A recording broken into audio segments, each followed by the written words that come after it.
السوري في لبنان بخطر. خلينا نسمع. ابتداء من على بكره اي سوري خلي يوصل الصوت لوين ما بده يوصل.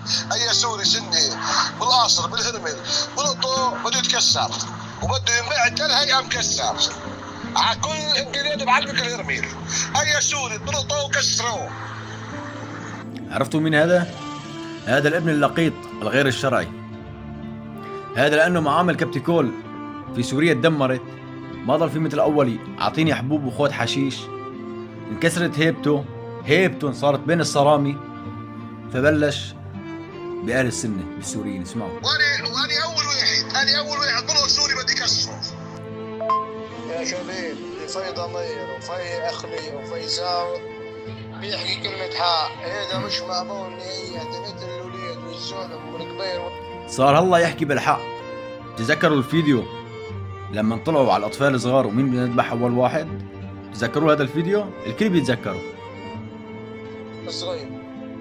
نحن من على بكره الصبح اذا بيضلوا يذبحوا العالم اي واحد حنضربه وحنذبحه وحنصوروا فيديو واللي بده يصير وين بدها توصل. اولهم اذا صهري اولهم بده يذبحوا. اول واحد صار هذا العرصة بلا شرف بلا ناموس بلا ذوق، مجوز بنته لواحد سوري وعم بيهدد صهره. هذا الحامي عرضه، حامي شرفه. بده يذبحوا بالسكين تعبه مثل ما عم يذبحوا العالم تحت بده يذبحوا. هذا الثاني، هذا اول صوت شخص، وهذا الصوتين هلا سمعتوهم هذا شخص ثاني. قالوا هاو جميعها عرصات. لازم الدنيا كلها تقوم، لازم الغرب تتحرك، بنعمل مظاهرات وبننزل على الطرقان وبالسنه اللي بتلاقوه بالمنطقه تذبحوه. ما ضل في هلا سني سوري، لا هلا بشكل عام على الهويه سوري لبناني سني ذبح. ذبحوه ذابح. هودي معهم الله معهم الرب هودا كان لك يا عرصة انت اول شيء بتقدر تمشي متر واحد بس بلا مرافقاتك، متر واحد. لك انت اذا بدك تروح تنام مع مرتك بالليل بدك تجيب المرافقه معك يضلوا على التخت كي يمشي لك المناشف. لك انت لو فيك ذره مراجل بس ذره، هذا هو كيان صهيوني جنبك محتل اراضي جنوب لبنان. ان شاء الله العالم ترجع لاراضيه بخير وسلامه. كان اطلع ووجه كلمه للاسرائيليين هذول اللي جنبك ما بيبعدوا عنك مئات الامتار. هذا السيد اللي قال كل ديك عم زبلته صياح. اذا الله معه انا ماني معه. لك ما حدا شايف شو عم يصير يا عم. هلا بنطلع على الصور وعلى الفيديوهات. لك لو ما درب الصور والفيديوهات. تذكروا الفيديو لما طلعوا على الاطفال الصغار وعم بيقولوا مين نذبح اول واحد؟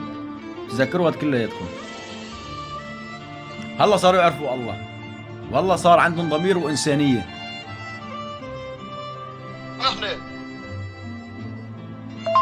نحن شيعة نحن الشيعة بريئين مني. نحن لو قلنا شيعة مزبوطين كنا بنص سوريا هلا. وين راحت العالم؟ وين راحت الكراميل؟ وين راحت الاحزاب؟ قاعد عامل لي شارع، وكذا شارع علينا شارع مش بعيد عن الطائفيه، انت بشرفي اطلع برا منطقتك، بس ما بدك تطلع برا دولتك، ضمن دولتك اطلع على طرابلس يابا. ها اذا ما بيحبلوك انت قبل نسوانك، هي ضمن دولتك. ها اذا انت زي اطلع على طرابلس. اذا ما بتحبل انا قبل نسوانك عيب علي.